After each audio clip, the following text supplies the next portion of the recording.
Good afternoon, everyone. I am joined by our Mayor Jack Young, and I am joined by Mr. Matt McDermott from ID5. And thank you for joining us today. This is a very exciting day for the Baltimore Police Department as we unveil our long-awaited digital marketing campaign aimed at recruiting a significant number of new police officers. Among other things, the campaign is designed to attract more police officer candidates from Baltimore City, as well as more women and more minorities. There will also be a focus on attracting candidates for our newly revived cadet program, which promotes law enforcement as a viable career with a strategic career path for young adults. It's no secret that we need more police officers on the street to help make Baltimore a safer city and to reduce the burden on our existing officers, which makes this initiative also about retention. The number one request of our officers every single day is to find more officers to replenish our ranks and to ease their enormous workload, especially in patrol. I have every expectation that this world-class marketing campaign will achieve both of those goals. ID5, a Baltimore-based advertising agency, was selected last year from a group of 12 agencies who submitted proposals to us. The folks at ID5 have been great partners throughout this entire process, and I think you'll see for yourself that this campaign, which includes videos and a dedicated website and various collateral materials, is top-notch. In a minute, I'll ask Mac McDermott from ID5 to say a few words, but first, it is my pleasure to introduce to you our Mayor, Mayor Jack Young. Thank you. Good afternoon again, Commissioner Michael Harrison, Dan, and Matt. I'm committed to making Baltimore safe for all of our residents. To achieve this, the police department need to have enough officers to properly serve the community and do their job. And for too long, they haven't. Every day, the department sends out too few officers on patrol, and we have too many officers working overtime. Every day, the department, I want to say that again, sends out too few officers on patrol, and we have too many officers working overtime. That means that they can be fatigued. Okay. Today, we're excited to launch a major campaign to hire great police officers for the city of Baltimore. We want to attract younger candidates, more women, and more African Americans, so our department is reflective of our vibrant city. And most importantly, we want to hire more people who are from Baltimore City. I'm proud of this campaign because, as you will see, the video shows what we're looking for in the next generation of Baltimore police officers. People who have come into this profession to serve the community, and people who believe in the greatness Baltimore can achieve. I want to thank Commissioner Harrison and his team at BPD, the Mayor's Office of Innovation and Marketing firm, ID5, for their hard work to put this campaign together. I'm confident we are going to attract an exceptional new generation of officers at the BPD. As Police Commissioner Harrison says in the campaign video, everyone has a right to walk a safe street, and together we can make that happen. So again, thank you, Mr. Commissioner. I'm looking forward to seeing this great recruitment video. Thank you for your leadership, Mayor. And now I'd like to ask Mac McDermott to talk a little bit about how the campaign was designed and how it's going to work. And then we'll play some of the videos that we've produced, and I'll be happy then to take a few questions. Mac? Good afternoon. I'm Matt McDermott. I'm the Associate Vice President of Creative Strategy at ID5. ID5 is an integrated marketing firm and social design agency that serves education, health, and nonprofit clients in Baltimore as well as across the country. It's been our privilege to be a part of this campaign and to be asked to partner on an effort as important as this. The recruitment campaign was guided by a comprehensive study by the Mayor's Office of Performance and Innovation, as well as leading research into recruitment best practices. We gleaned insights from hundreds of hours of interviews, conversations, focus groups with community members and police alike, both before and during the creation of the campaign. The campaign's backbone is digital marketing. That allows us to better track and measure the response that the BPD receives, as well as optimize the campaign as it continues. The BPD has made an investment into attracting an exciting new generation of officers, and it's important for us to be good shepherds of that investment. As the commissioner said, the campaign features a number of elements, including 60-second commercial, display and search ads, an online hiring packet, interviews with officers throughout the department, community member stories, and sponsored content and posts from across social media networks. It also includes audience-specific landing pages to present a more personal appeal to potential candidates. I was born and raised in Northeast Baltimore. I went to school in Baltimore, I taught in Baltimore, and I work here every day. It's been my honor to be a part of this campaign. I can think of no more meaningful project at a time in our city's history than to help the department recruit a new generation of officers who believe in the commissioner's vision of BPD. That vision is a commitment to customer service, community engagement, and constitutional policing. So that's enough of me. Let's take a look at some pretty pictures. Being a police officer should stand for something. For a city with something to prove to the rest of the world. For people who want to be proud to say, this is my home. Because everybody in Baltimore has the right to walk a safe street, to see their kids grow up, to have a neighborhood they feel good going home to. That's what being a police officer in Baltimore should stand for. It's more than standing behind a badge. It's standing up for a city. But injustice, mistrust, fear, these are things we cannot stand for. This is a chance to be a part of the greatest comeback story in America. And while it may start with us, it begins with you.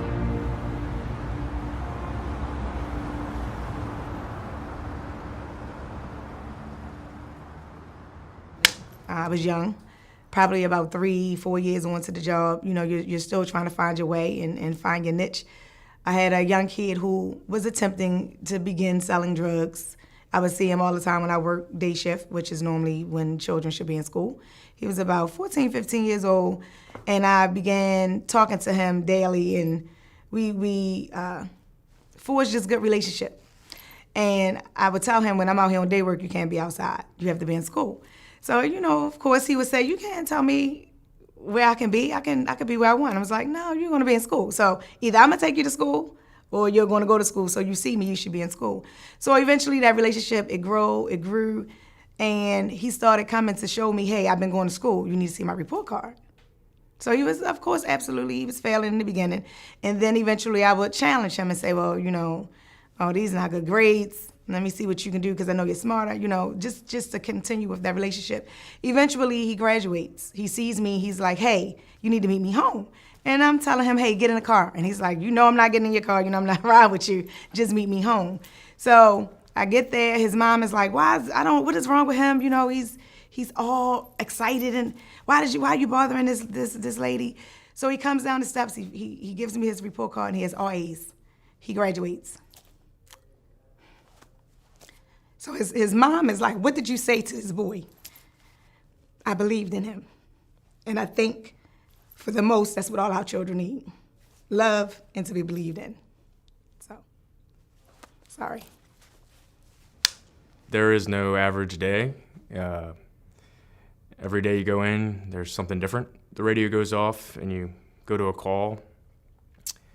You pretty much have to be ready to handle anything. And even if it doesn't really feel like something that's in your job description, they look at you as they're always looking for you to help and be the problem solver.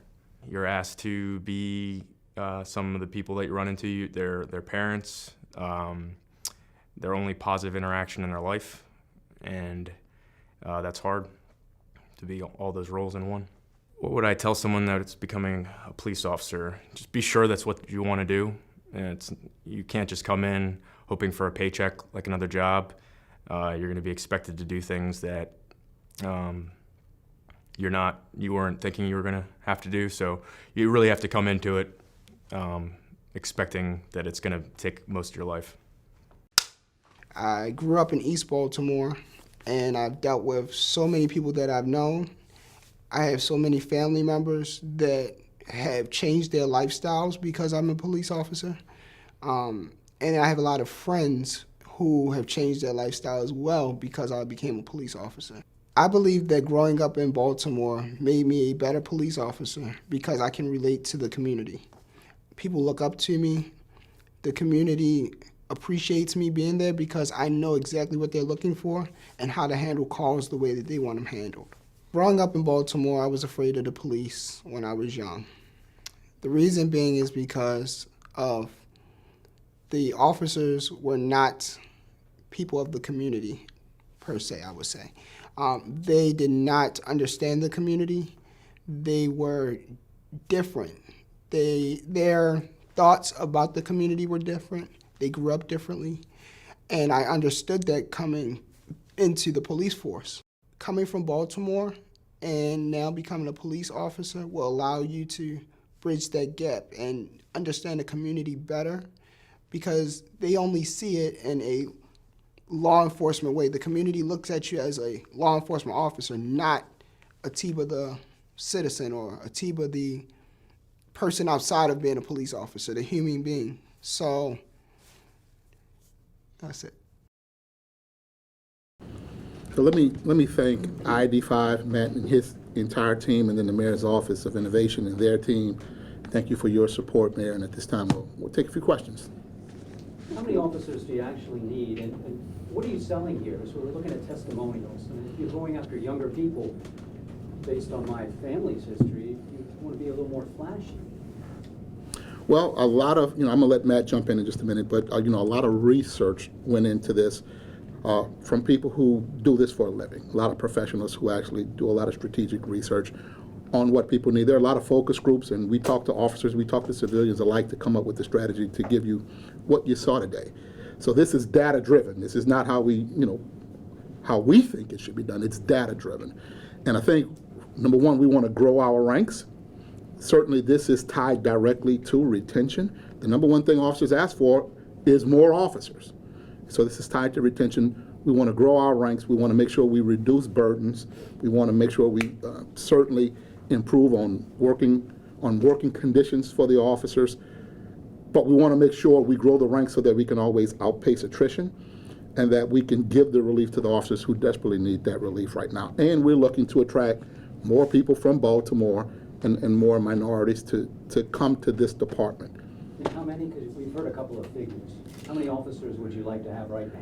Well, we would like to have right now the right number of officers to get to response time calls in appropriate response time, and this department has never had a response time goal. We want to make sure that as we reduce burdens, that we can build, and you'll see me when I unveil my crime plan a little bit later, the right amount of occupied time versus the right amount of free time on every hour, so that we can have hotspot policing and community engagement, so that we can relieve burdens, so we can build free time for officers to be more visible in patrol, so that we can do all the things. And so right now, with a very kind of archaic paper environment, it's kind of hard to say. Nobody can really say how many you need because we don't have the technology to do what needs to be done. But we're hoping to grow the ranks so that we can have the free time to be visible, to have the appropriate patrols, the appropriate caseload for investigations per detective, so that we can meet all the national best practice standards. We've heard 200 officers down. We've heard as much as 500 officers down. What number would you like, is the number that you would like to raise these ranks to more than one? And see, the way you ask that, that's a kind of a strange thing because there's a difference between being 200 down and having 200 fewer. Very, very, very different. Yes, we have several hundred fewer than we used to have, but as we move from a paper environment to a digital environment, and as we relieve burdens and create free time, as we move more calls to a digital online reporting and telephone reporting, requiring fewer personal responses, the number is actually recalibrated. And so in this environment, we probably need several hundred more, but that's going to all be recalibrated once we know how many we need in a digital environment, in a 21st century environment, where we have all the national best practices and the technology to do some of the work for us. Why do you think it's so difficult right now to get men and women to sign up to be on the force?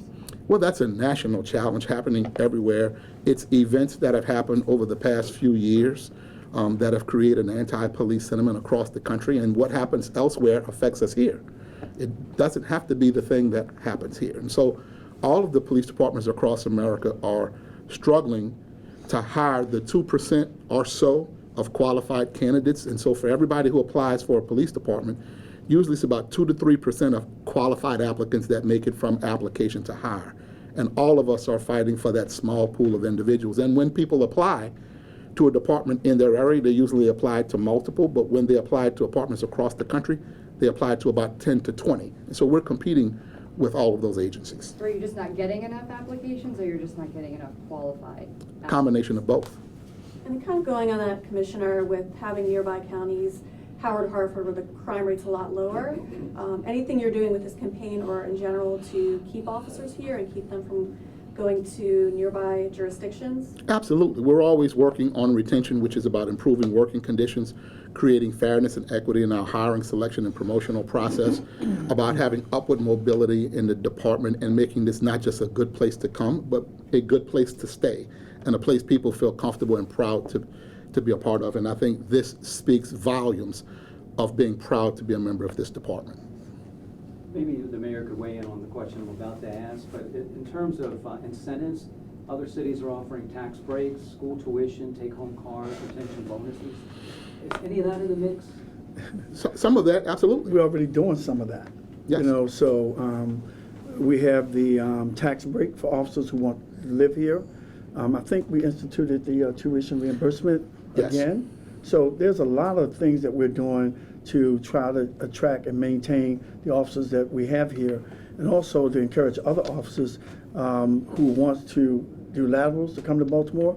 We've been working with our development community to include, places in their development for police officers as an incentive to move here to Baltimore. So we're doing a lot of things, out of the box type things that we're thinking of how to recruit and maintain officers. If you watch the video, those are officers who our best recruiting tools, because they're telling you what they're going through and how they're able to engage the community to, like the young man who wasn't going to school, got 4 A's, got all A's on his report card.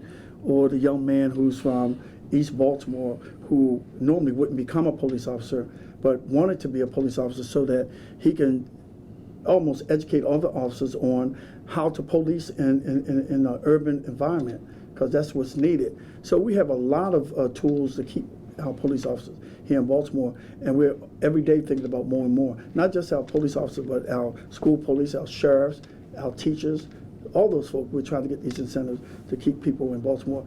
And if y'all don't live in Baltimore, we have some incentives for you as well. So just want to let you know that. Is the department out recruiting attrition right now, out of your current statistics?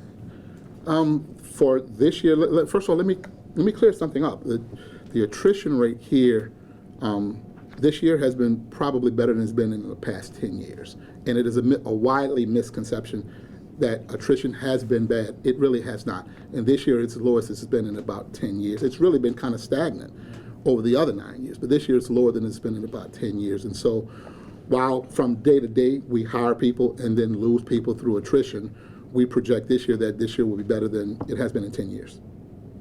Can you talk about, you've talked about in the past, hiring more civilians to help shift officers to patrol and other sworn jobs. Where are you on that? How many, can you say how many non-sworn officers you've hired? I don't know the number, I don't have the number for you of how many we've hired, but the process has begun in identifying the positions, and with the city council and the mayor's help, there were 62 positions that were allocated for us. There are far more that we have identified that going forward this fiscal year into next fiscal year, we'll be able to identify and hire.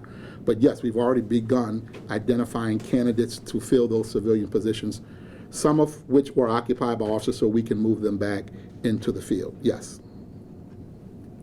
And how much is this marketing campaign, how much did that cost? I can't speak to the cost, but I can tell you it's well worth it. I can tell you that. It's well worth it. So this one is about $200,000, and Matt can come in and kind of elaborate a little better. But this is almost about what most departments and cities about this size would spend for a marketing campaign that at least gets us through half of the year. Sure. About $200,000 roughly half of that for production, development, research, stakeholder outreach and engagement, buy-in. The rest went for media. The campaign itself, of that $200,000, a lot of that is front-loaded so that all of the assets that we've developed, all of the assets that we've produced can be leveraged after the initial phase of the campaign at a significantly reduced rate than if we were just continuing to go full bore at it. So there's a lot of value that was built in, particularly from the production side of things, and our partners at Capalza production house here have been really amazing at providing us with just tremendous value. So where does this get pushed out now? Like, how does it reach? So this will be, again, it's primarily digital. As of right now, the launch itself is totally digital.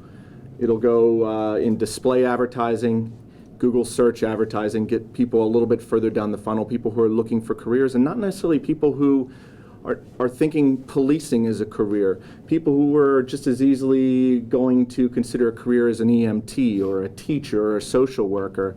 They could very easily run across these ads based on their search query. There'll be a heavy social media component, both Facebook, Instagram, a little later on LinkedIn, a little bit of Twitter, but a lot of it across both paid social as well as organic and boosted social media. There is a digital hiring packet as well that we've developed, and then there'll be individual landing pages geared to some of our desired audiences that we've prioritized to reach out to. And on those individual landing pages, that's where we're trying to put stories out there that are going to be more resonant to them. Dave asked about Flash and the importance of engaging a smaller attention span. That is a millennial myth in many ways. They want authenticity. They want to be able to see themselves and see their community on screen. And so these ads, this campaign, these videos, these stories are focused entirely on providing that authenticity and starting that dialogue. Just to give you a comparison, in New Orleans we did the very same thing, and it cost us $300,000. So we actually spent less to do the very same thing and to attract a bigger audience. And so this is a much bigger department. And so, as the mayor said, you know, if we can, we feel confident we will be able to accomplish our goals, and this will be money well spent. Realistically, how long do you think it would take to build up a force? I mean, obviously, you just don't go out, hire people, and put them on the street. So, how long do you think it's going to take, realistically, to get this force to where you want it to be? As you said earlier, the technology is integrated, and the need for less officers is there, and then this coming, you know, your attrition coming up.